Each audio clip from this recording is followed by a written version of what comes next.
Olá, meus amigos do Brasil, tudo bem? Por aí, estamos chegando com o nosso Visão Geral de hoje. Como você sabe, Visão Geral sempre com convidados importantes, falando de assuntos relevantes dos mais diferentes segmentos da nossa sociedade. Meu amigo, tenha um objetivo, faça dele a sua vida, pense nele, sonhe com ele, viva pensando nele. Isso é foco. Deixe o seu corpo todo ser preenchido com esse pensamento. Agindo assim, você estará no caminho do sucesso. Bom, mas quem sou eu para falar sobre isso? Por isso que eu trouxe um especialista. Flávio Prado, meu querido amigo. Ô, que delícia recebê-lo aqui, tudo bem? Obrigado, meu amigo, obrigado pelo convite, é uma honra estar aqui com você. Flávio Prado. Ai, se eu pudesse me vingar de tanto que eu sofri com você em São Paulo, Flávio. Tudo bem, né, querido? Tudo bem, graças a Deus. Gente, Flávio Prado é um jornalista famoso, ele é professor, ele é escritor, advogado, coach.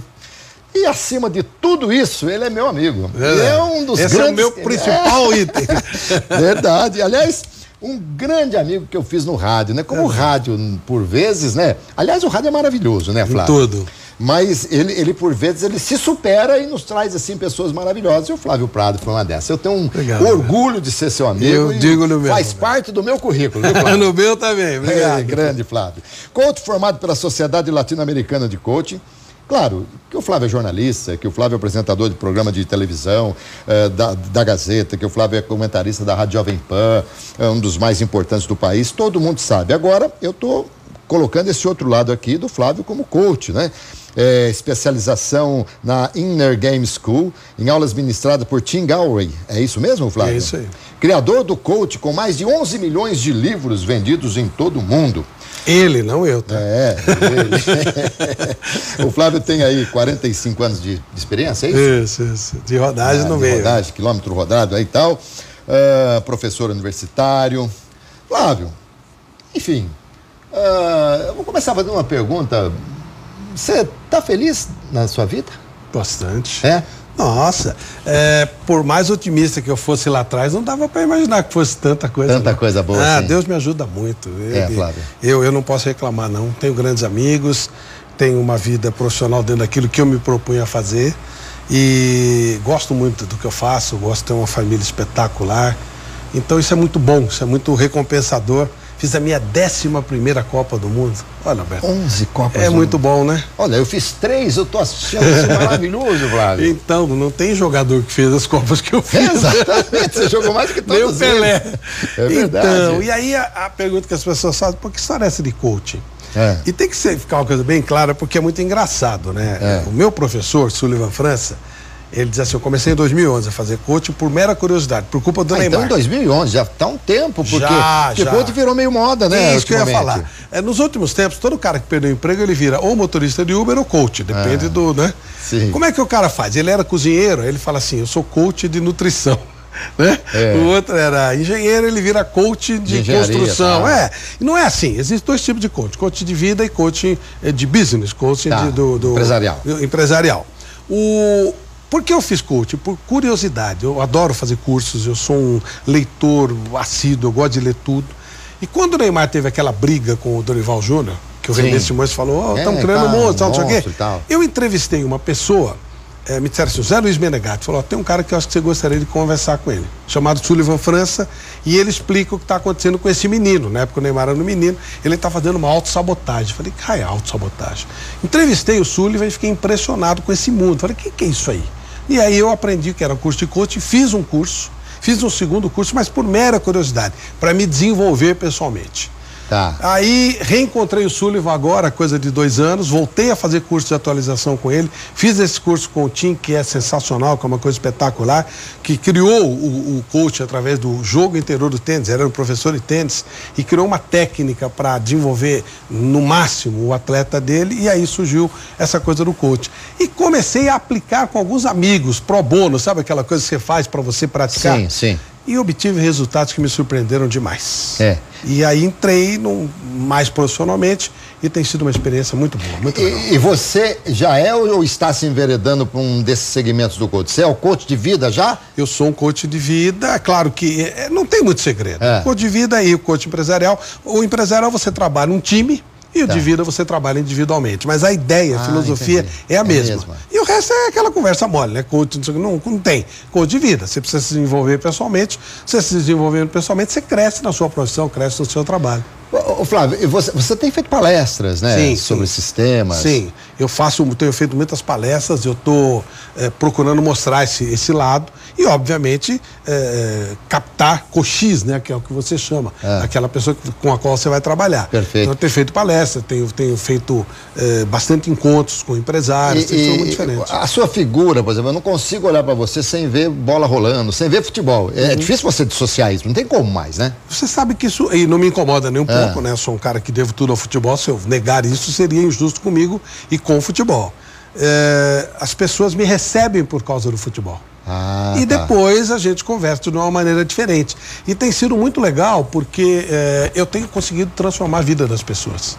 É muito legal mesmo. Que legal, Coach é uma coisa muito forte, sabe? Você pegar pessoas que... Hoje mesmo, antes de vir pra cá, eu fui ao velório da avó da Michele Janela, que trabalha comigo. E a Michele, ela foi criada pela avó, literalmente. A avó dela que a criou. Então, morreu a mãe dela. Sim. E agora, vindo pra cá, eu recebi uma mensagem: eu preciso muito de você. Sabe, você fala 2, 3 palavras, você trabalha PNL, que eu também fiz curso, que é Programação Neurolinguística, e você trabalha as pessoas para melhorar a vida das pessoas. É bem legal, é bem gostoso. É um trabalho que a gente faz no esporte de uma maneira coletiva e fica uma coisa mais dirigida, mais direta. Claro que os 45 anos de estrada lhe ajudaram muito nesse... O coach, ele é basicamente pergunta e resposta. Flávia? Então, por exemplo, um time que eu gosto um pouco, chamado Associação Atlética Ponte Preta. Isso porque você trabalha em São Paulo. Se você trabalhasse em Campinas, você ia falar que é o São Paulo, né? Nenhuma chance. Esse não tem nenhuma chance comigo. Eu lá também, se for para perder para alguma coisa, eu também sou alvinegro. Não é mesmo? A Ponte Preta, ela tem um sério problema ela tem uma crença limitante. Crença limitante? Crença limitante. O que é? Você acha que você não pode. Sabe aquele cara que diz assim, eu não falo inglês. O cérebro se programa, ele não fala inglês. Não fala inglês. Exatamente. Eu sou assim, eu não falo inglês. Então quando você fala, o seu cérebro, ele obedece aquilo que você manda. A Ponte, quando ela chega perto de uma final, ela desaba. O Gilson Kleina, quando a Ponte ganhou agora, recentemente do Palmeiras, que ela meteu aquele 3-0. 3-0. O Gilson Kleina foi no Mesa Redonda. Aí ele falou, agora é o problema. Porque agora nós entramos em final. A Ponte eliminou o Santos, ninguém esperava, eliminou nos pênaltis, então maravilha. Ninguém esperava nada do Palmeiras, meteu 3-0. Quando ela se classificou, e agora? A Ponte tem medo de ganhar.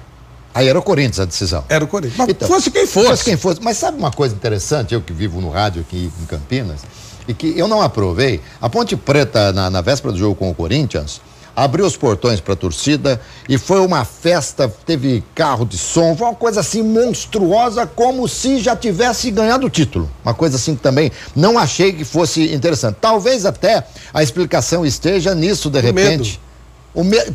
Isso minimiza o medo. Não, ao contrário, eu tô junto, eu tô com medo e eu vou, vem comigo, me ajuda e tal. Sabe aquela mão? É isso. Olha, mas isso precisa ser um trabalho, porque veja só, o drama é do time.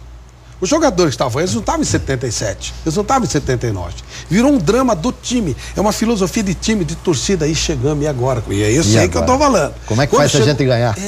Exato. O jogo contra o Lanús, que eu quase morri quando saiu o gol do Felipe Bastos. Lá no Pacaembu, eu citei na internet isso aí. Eu tava lá, inclusive. Quase morri com aquele gol.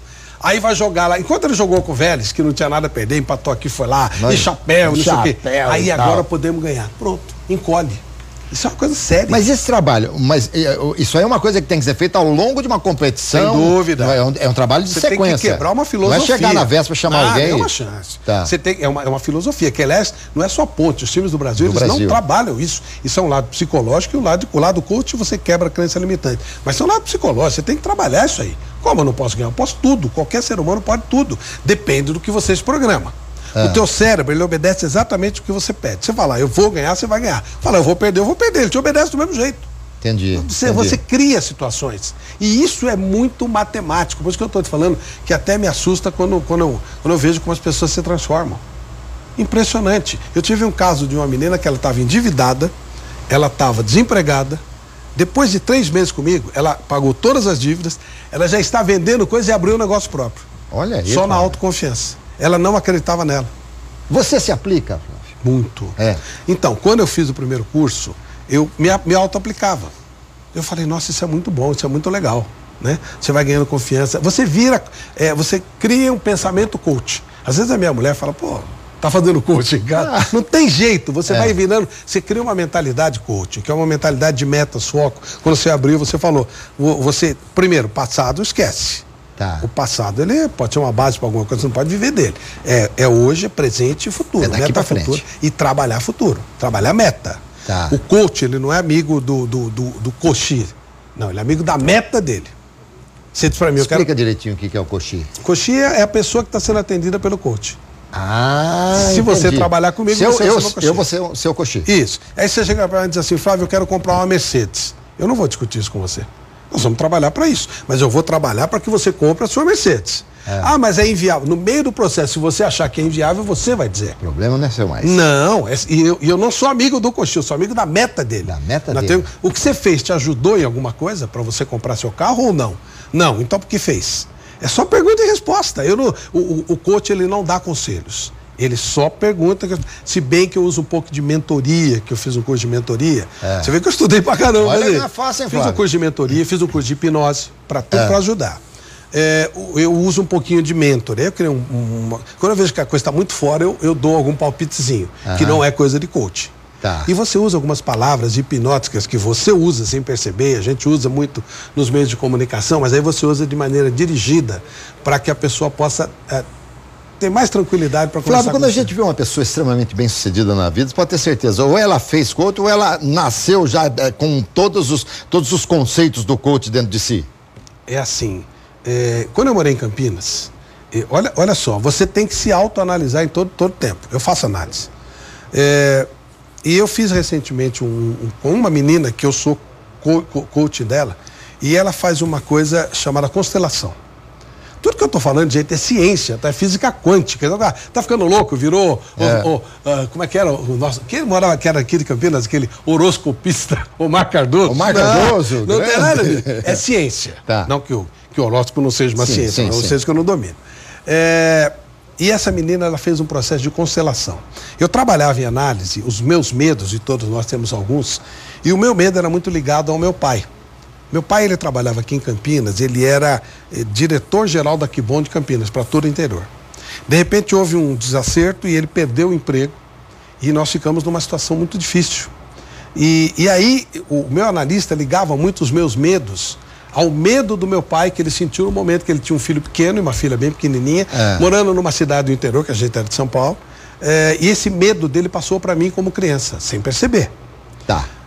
Nós trabalhamos isso e na constelação chegamos que, na verdade, o medo não era do meu pai, o medo era da minha mãe. Porque o meu pai, quando ficou desempregado, ele voltou para São Paulo. Eu estudava no Colégio Progresso, tive que sair para um colégio estadual, porque não tinha mais dinheiro. E aí eu tinha que precisava esperar terminar o semestre. Naqueles 6 meses, eu via uma criança de 6 anos. Eu não percebi isso, fui perceber agora. Eu via nos olhos da minha mãe um medo muito grande de como colocar comida em casa. E aí a gente vendia cobra, eu não lembro se era cobra, mas eu acho que era cobra, vendia para ter, chamava de mistura e tal, não sei o quê. E ali eu gerei um plano na minha cabeça, um plano de ação que o coach faz sem perceber, que eu não vou deixar a minha mãe passar por isso de novo. Eu vou ser o salvador dela. E eu criei um plano de vencer na vida para dar esse retorno para minha mãe. Porque você, em 2011, você já era extremamente bem realizado, um homem totalmente esclarecido, uma pessoa que já atingiu uma determinada posição na vida de satisfação. E aí, se você de repente tivesse feito porque o conto é meio coisa nova, não? Tem uns 20, 30 anos do Estado do Brasil. Mas então você, quando era jovem, não tinha. Não tinha. Mas se tivesse lá atrás, você ia chegar muito mais longe do que você chegou. Não sei. Eu criei metas, Alberto, de não ter necessidade de poder conquistar as coisas que eu quisesse. Tanto que eu fiz um teste, eu entrei no meio fazendo um teste com 3.000 pessoas na TV Gazeta. Eles iam contratar 2 pessoas. E eu era uma dessas 3.000 pessoas. Era um concurso aberto que o Roberto Petri criou. E eu fui lá com certeza absoluta que eu ganharia aquele concurso. Por quê? Porque eu tinha certeza. Escolheram Galvão Bueno e eu. Olha só. Sabe aquela coisa do eu posso, eu vou fazer? Por que eu posso? Um caipira da Penha, todo esculhambado, todo relaxado. mas eu tinha convicção. É aquela coisa do teu cérebro se programar. Então eu criei uma programação de maneira defensiva. O coaching, você programa de verdade. Você sabe, Flávio, você estava comentando aí sobre a mente.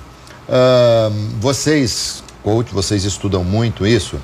E como aqui eu já recebi um sem número de pessoas de diferentes segmentos, certa feita um médico da medicina integrativa, ao final do programa, na saída aí nos corredores, eu falei assim, doutor, eu precisava arrumar alguma coisa para eu dormir, que eu não tenho dormido bem. Assim, a primeira coisa, nunca mais você fala que você não tem dormido bem. Todo dia você vai falar que você vai dormir bem, você vai dormir bem, dormir bem, dormir bem. Eu durmo bem, Flávio. Claro. Olha que coisa. Lembra a história? O nosso cérebro, ele tem uma espécie de um roteadorzinho aqui na frente, a grosso modo. E ele fica captando as coisas que você procura.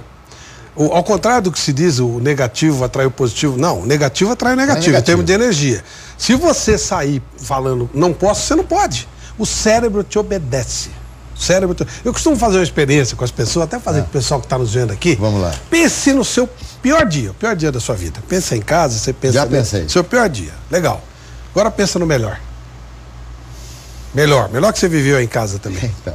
Pois é. Eu falo isso. Você deu risada quando você pensou no melhor e você frangiu a testa quando você pensou no pior. Pois é. Sabe o que aconteceu? O teu cérebro, o teu organismo reagiu a tudo aquilo. Quando você pensou numa coisa ruim, ele criou todas as energias negativas, você sentiu mal. E ele acha que você voltou. E quando positivo, você riu. Você riu do quê? Você está aqui trabalhando. Percebeu como o cérebro obedece o que você faz? E ele não tem, entre aspas, ele é burro. Ele obedece o que você pede. Você fala, eu quero ganhar, você ganha. Eu quero perder, você perde. Ele te obedece. Eu voltei, meu pior dia. Ele voltou no pior dia. Meu melhor dia. Ele voltou no melhor dia. Uma coisa que eu acho também, Flávio, que nós, infelizmente, valorizamos demais os piores dias e não valorizamos muito os melhores dias. Claro. Nós não valorizamos as coisas bem simples que, na verdade, 95% do nosso tempo são coisas simples. Por exemplo, você, Alberto César, eu, Flávio Prado, vocês em casa receberam uma notícia maravilhosa hoje. Todos nós. Você acordou. Eu também, você em casa. Quantas pessoas não acordaram? Verdade. Quantas pessoas não acordaram com doenças, nesse momento estão no hospital? Sim, ou acordaram com uma notícia muito triste. A gente não valoriza acordar. Verdade. E é muito simples, é ótimo, é maravilhoso. De repente você pega a sua esposa, você vai dar uma volta no quarteirão de mão dada. Olha que coisa legal. Quantas pessoas não andam? Não, mas não é só isso, não. Você está, se eu falar assim, aqui conversando, pô, eu tenho um amor muito grande pela minha esposa e tal. Um passeio com essa pessoa. Você tem netos, eu tenho. O sorriso de um neto, quanto vale? E é de graça. As melhores coisas são de graça, cara. É verdade. Aí você vai, puta, é legal ir pra Nova York, é legal ir pra Paris. Claro que é. Mas isso é uma exceção. Mora em Paris pra você ver. Eu convivo com o Vampeta, ele fala, aquilo é um saco, aquilo é um porre. A gente não valoriza. As coisas mais, 95% das coisas legais são de graça e a gente não valoriza. Flávio, e para não desviar do foco, o que a gente tem que fazer? Você tem que se policiar. Existe uma coisa chamada disciplina. Quando você cria uma meta e você está atrás dela, você tem que ter disciplina. Tipo assim, eu quero emagrecer. Tá, eu quero emagrecer, aí faz como eu. Vou na macarronada italiana e como pra caramba. Você não vai emagrecer. Por que você fez isso? Isso te ajudou a chegar na tua meta? Esse é o papel do coach. Você percebe? Então, você tem que... quebrou sua disciplina. Por que você quebrou? Aí você vai perguntar pro cara se valeu a pena. Valeu a pena fazer isso? Te aproximou da tua meta? É disciplina. O coach, ele cobra a tua disciplina. É duro ter disciplina, é duro mudar de hábito. E qual que é a diferença do coach para o psicólogo?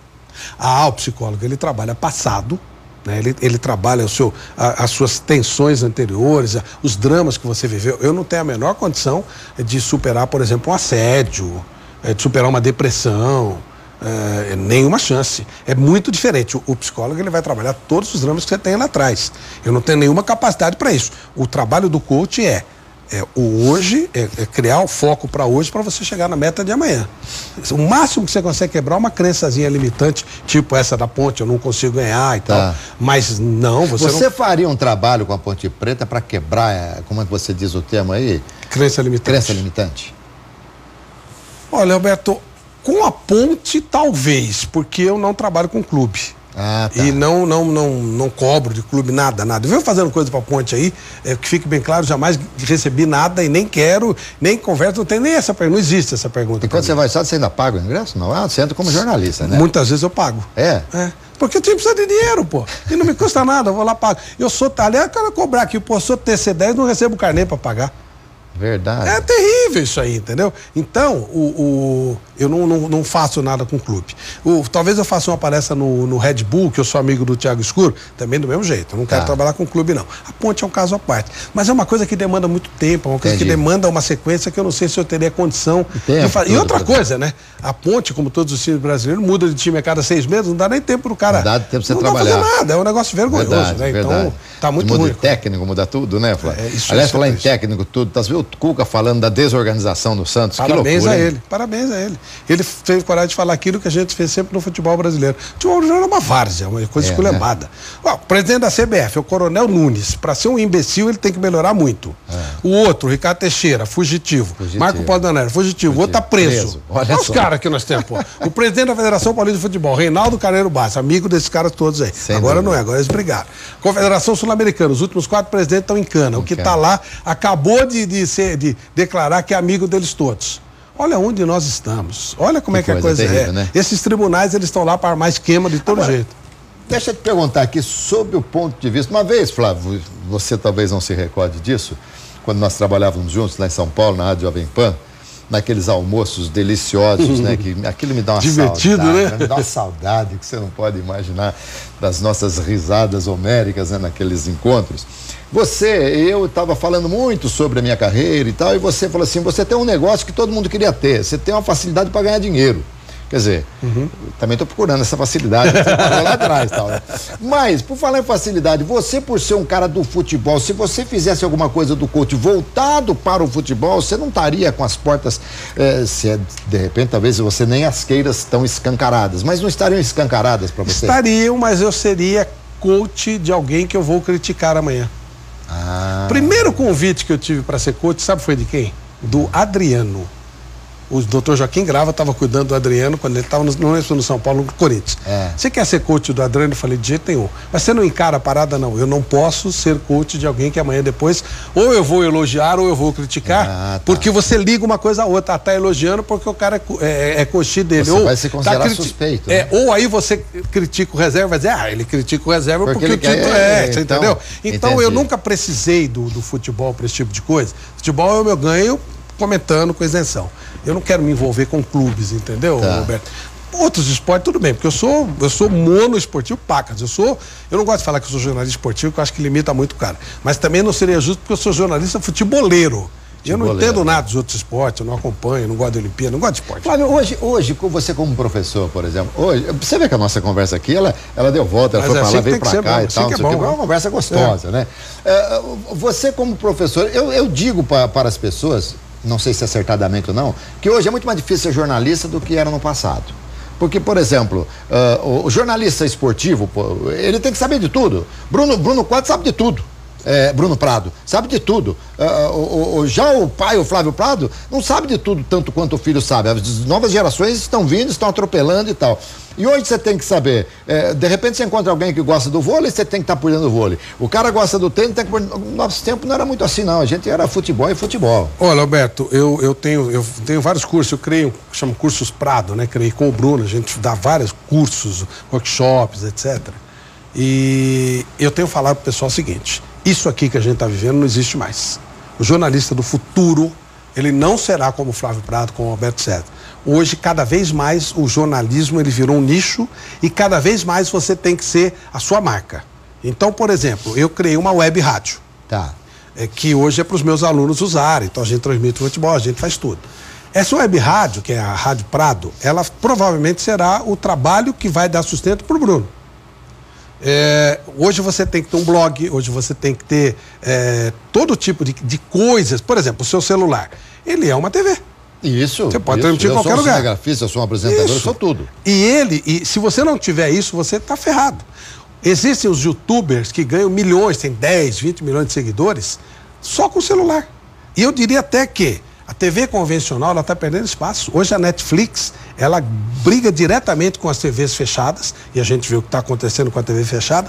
Cada vez mais o cara quer ver a coisa no momento que ele quiser e do jeito que ele quiser, e cada vez mais nichos. Vai ter o cara que quer ver o Alberto César, e vai ter o cara que vai querer ver o Flávio Prado, especificamente na hora que ele quiser, e vai querer ver o Flávio Prado porque ele fala da Ponte Preta, e vai querer ver o Alberto, que o Alberto fala do Guarani. Ele não quer misturar. Ele não quer ouvir os dois. Nós estamos caminhando muito para isso, para uma coisa muito igual, porque os meios de comunicação, eles estão ficando cada vez mais apurados. Então, aquilo que você falou, o cara não só vai ser diferente, e vai ter que ser tão especializado, que ele vai ser a TV dele, ele vai ser a rádio dele. E isso daqui a pouco, não estou falando de muito tempo, não. Quando sair o 5K, que é uma coisa que demora, desculpe, o 5G, que é uma coisa que demora 3, 4 anos, nós teremos condição de gerar de qualquer lugar, com o telefone celular, equipamento, uma qualidade 4K. Que isso? Com uma antena para 20 mil lares. Já pensou? Não, tá ficando assim. E Flávio, qual que é o destino do rádio? Qual que é o caminho do rádio? A rádio AM tá para modificar, vai passar tudo para FM e tal. Mas independente, o rádio de uma maneira geral, qual que é o destino do rádio na sua visão? Eu vejo, e a Jovem Pan já está fazendo isso, se você for na Jovem Pan e você trabalhou tantos anos lá, por exemplo, a Jovem Pan já nem se define mais como uma rádio. Ela é uma TV digital. Ela está fazendo estúdios de TV. Hoje, a transmissão da Jovem Pan, ou as transmissões são feitas por canais de YouTube, e as grandes audiências são no canal de YouTube. O cara pode até só te ouvir no celular dele. Ele pode até não estar te vendo, mas a câmerazinha está lá e ele está vendo a transmissão. Está vendo você? Eu acho que já entrei no YouTube, já vi Nilson transmitindo com você, com o Vampeta, aquela coisa, aquelas brincadeiras que eles fazem quando sai gol contra o Corinthians, enfim. Mas me responda aqui, eu não tenho os números ali, não precisa nem falar em números. Mas claro que eu imagino que o rádio ainda tenha muito mais audiência que o YouTube. Imagino. Depende do rádio. Porque, por exemplo, a AM, você tem muita dificuldade de acionar. Por exemplo, você tem um neto de 3 anos. Uma neta de 3 anos. 3 anos. Ela vai saber o que é rádio AM? Não. Tenta achar um rádio AM pra você comprar. Um radinho de pilha. Difícil, né? Não tem. É porque tá no celular. Se tá no celular e ele pode ouvir e ver, porque ele vai escolher só ouvir. Verdade. Não é? Mas eu acho ainda, Flávio, que, por exemplo, eu não consigo imaginar alguém no estádio só com o celular aqui assim, acompanhando uma transmissão. Porque... Não vai estar assim, não, ele vai pôr um foninho. Claro, mas ainda assim, eu acho que não chegou essa época. Até um mês atrás eu tinha uma rádio web. Até um mês atrás eu transmitia. Quando eu transmitia só pela rádio web, eu não estava em nenhuma emissora de rádio, aí eu tinha uma audiência razoável. A partir do momento que eu entrei na Rádio Brasil e eu transmito pela Rádio Brasil, aí a minha audiência da web diminuiu muito, porque o pessoal, teoricamente, migrou para o rádio AM.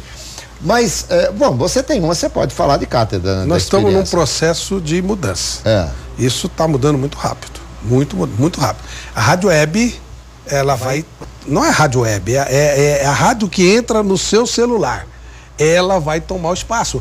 Tudo que não couber no celular, todas as profissões que você não puder fazer no celular, elas tendem a morrer. Estão fadadas a morrer. Estão fadadas a morrer. Não tem muito jeito. Alberto, sua neta não vai tirar carta de motorista. Meu neto também não. O carro sem motorista tá aí, da Tesla, daqui a pouco tá aí. Os drones. Mas assim, pum, muito rápido. Muito rápido. A gente não acredita, mas é. Mas você sabe uma coisa? Você já imaginou seu avô, meu avô, vendo um negócio desse aqui, meu pai, vendo um negócio desse aqui, porque nós somos do tempo. Nós, né? Nós. Quando criança. Quando criança, a gente assistia filme do James Bond, lá do 007. A gente saía do cinema e falava, olha, o carro do cara tem telefone. Hoje qualquer um tem telefone, até bicicleta tem. Não, a gente não tinha. Eu aqui em Campinas não tinha nem televisão. Era o televizinho, né, ali na Tarulapa. E depois apareceu uma revolução espetacular que era colocar um plástico com várias cores na frente. Que era a TV colorida. Eu tô falando de 60, eu morei aqui entre 62 e 64. Só que depois que veio a internet as coisas mudaram. A gente fala pro mundo inteiro, Alberto. A gente fala muito rapidamente pro mundo inteiro. E aí é o nicho, você vai ter que ser diferente. O que eu faço na minha rádio web? Eu procuro ser a rádio da educação. Procuro manter um conteúdo educacional, sempre de alguma maneira um conteúdo educacional. Bom, mas isso é um porre. Eu não vou brigar com a Globo. Não tem como. Eu vou tentar entrar num nicho que seja aquele que me importa, aquele que eu vou pegar um determinado público. Médico. Os consultórios tradicionais estão fechando. As operações são quase todas por robô. As cirurgias são, né? Sim. Uma parte. E assim, o robô ele erra 0,1%. E o ser humano, 5%. Você vai em qual? No robô. Ô, Flávio, quais as emissoras de TV que você já trabalhou? Comecei na Gazeta, aí eu fui para Bandeirantes, aí eu vim para Jovem Pan, não, ô louco, a mais importante, saí da Gazeta e fui para TV Record. O Silvio Luiz, aquela coisa toda. Aí fui para Bandeirantes, aí eu vim para TV Jovem Pan, que começou e não foi, tá indo agora, tá entrando agora a TV Jovem Pan. Fui para TV Cultura, Cartão Verde, e aí da Cultura fui para Gazeta, voltei para Gazeta outra vez, comecei e fui para lá. Bom, você faz uma mesa redonda, né, Flávio? Toda segunda. Mesa redonda, tô aqui, tô entrando em 15 anos já, lá 16 anos. 28 de Jovem Pan. A Gazeta, ela continua muito forte no segmento esportivo em São Paulo, né? Muito. O Mesa Redonda é o programa mais tradicional, né? O mais antigo, porque teve a Mesa Redonda Facite no Rio e teve a Mesa Redonda aqui em São Paulo. Tanto é que os programas são Mesa Redonda, não sei o quê, né? Isso, exatamente. E ela é muito tradicional, ela é muito respeitada. Você tem uma mudança rapidamente de público para lá quando começa o programa, já pelo costume, né? Pelo hábito. Então ela é muito respeitada. Flávio, eu tenho percebido, você também, todos nós aqui que somos do meio, que a renovação para narrador de futebol, ela é extremamente morosa, quase não existe. Isso. Por que razão? Olha, o que eu detecto é o seguinte: os narradores surgiam onde? Nas pequenas emissoras do interior, quando o cara ou narrava jogo de botão, ou pegava uma latinha, e uma latinha e narrava o jogo de várzea, e precisava de alguém para narrar no joguinho dele lá, né? E aí ele narrava lá e a emissora grande só ia lá e saqueava o cara, né? Sim. Levava para lá. Hoje você tem as grandes redes, elas pegaram a Jovem Pan, ela tem várias emissoras, a Gazeta tem várias emissoras. Então não surge, a Globo, então não surge mais o narrador local, porque não existe essa transmissão local. Ela entra em cadeia, em rede, então o Nilson Serra está transmitindo para 100 emissoras. Tá. O Marcelo Duó está transmitindo para 100 emissoras. Os Carlos é a mesma coisa. Então, as fileiras de base, elas desapareceram. Tanto que no meu curso eu revelo narradores e eles rapidamente entram no meio. Falei, o Marcelo Duó, ele apareceu no curso meu. Não tinha ninguém para narrar, ele falou, eu vou tentar. Tentou e foi embora. Você entende, por exemplo, que o aspecto dinheiro, retorno de narrador esportivo também é um aspecto que impede um pouquinho do entusiasmo do cara, ou quem narra futebol vai muito mais pelo amor? Mas quando eu falava que você sabia como ganhar dinheiro, que você narrava, eu comentava, pô. Alberto, falando sério agora, um bom narrador, não tem preço. Porque ele faz 85 a 90% da jornada. Eu preciso ter um bom narrador para que o cara possa ouvir aqueles 10 segundos que eu comento. Quem segura a marimba é o narrador. É difícil, é um material humano difícil. Tanto é verdade que eu tenho procurado aprimorar, colocar essas pessoas, porque é um mercado carente e necessário. E até quando a sumidade do rádio e da televisão brasileira, o Flávio, pergunta que eu deixei no final do bloco passado. Esse narrador metralhadora tem vida longa ainda? O que você acha? Eu não sei. Porque da mesma maneira que a gente tem dúvidas sobre o futuro do rádio convencional, eu não sei se a narração pela internet, a narração youtuber vai ser assim. Tenho muitas dúvidas, sinceramente. Eu acho que novas experiências estão aí para serem colocadas. A gente falava aqui sobre o Silvio Luiz. Quando o Silvio Luiz virou um fenômeno, ele era um fenômeno não narrando o jogo. Ele usava a imagem, até por ter sido diretor de TV. Então, ele é de não sei quem. Por quê? Porque o cara viu o gol. Sabe, de repente o cara que sacar alguma coisa para usar melhor essa... Porque a bem da verdade, Alberto, nós ainda, jovens ou mais velhos, não temos ainda convicção de tudo que a internet, de tudo que essas novas tecnologias podem nos dar. Por exemplo, nós estamos caminhando muito para o on-demand, né, para o Netflix. Sim. O que a gente já fez, assim, de produto para o Netflix? Né? Pensa, o esporte, o futebol. Como é que nós vamos fazer um jogo de futebol e deixar lá um jogo que já foi o resultado? Vai lembrar o tempo que eu estudava, que eu não vi o resultado para ver o videotape. Eu fazia isso, eu saía da escola, não conversava com ninguém para ir para minha casa para assistir o videotape, porque eu abria a porta de casa, o meu irmão falava, o Santos ganhou 2-0. Que ódio que dava. Mas hoje é impossível, porque explode, né, nos seus... Eu estava no meio de uma palestra, o cara falava, a torcida do Santos invadiu o estádio. Então, eu acho que nós estamos ainda caminhando para uma melhor exploração desse material, e tudo vai ficar muito mais barato, muito mais simples, sabe? Então ainda falta alguém que crie alguma coisa, e eu não sei se não está muito claro, mas entendo sim que as coisas tradicionais, elas estão caindo. Elas estão cada vez mudando mais. Flávio, o que mais te atrai no momento? Falar do futebol, falar do rádio, falar da TV, falar de coach, o que mais te alegra? Eu peço para os meus coxis fazerem um exercício. Final do dia, escreve o que te valeu a pena fazer naquele dia. Né? É um exercício legal. O que você fez que valeu a pena? E se você começar a fazer esse exercício, depois de uma semana você vai saber realmente aquilo que você está curtindo para valer. Estou curtindo muito essa história de coaching. E curto muito, muito futebol inglês. Flávio. Nossa, Premier League. Flávio, eu acordo cedo. Mundo da bola que eu ouvia muito. Eu acordo cedo para ver futebol inglês. Eu estou muito triste com o que está vivendo o futebol brasileiro. Né? Nós estamos vivendo de 4ª ou 5ª geração. O melhor jogador brasileiro, os melhores jogadores do Brasil jogam nas principais divisões, nos principais times da Europa. A segunda linha joga nos segundos times da Europa. A terceira linha vai para a Arábia, vai para a China, vai para o Japão. A 4ª linha disputa a Série A do Campeonato Brasileiro. E a 5ª linha disputa a Série B. Ou seja, o meu time, a Ponte Preta, tem jogadores de 5ª linha. Ou jovens, muito jovenzinho. Talvez o melhor jogador do Brasil hoje seja o Nenê. 37 anos. Olha só. Ou o Vinícius Júnior, que tinha 17, foi embora e está aprendendo a jogar futebol no Real Madrid, já foi para o Real Madrid B.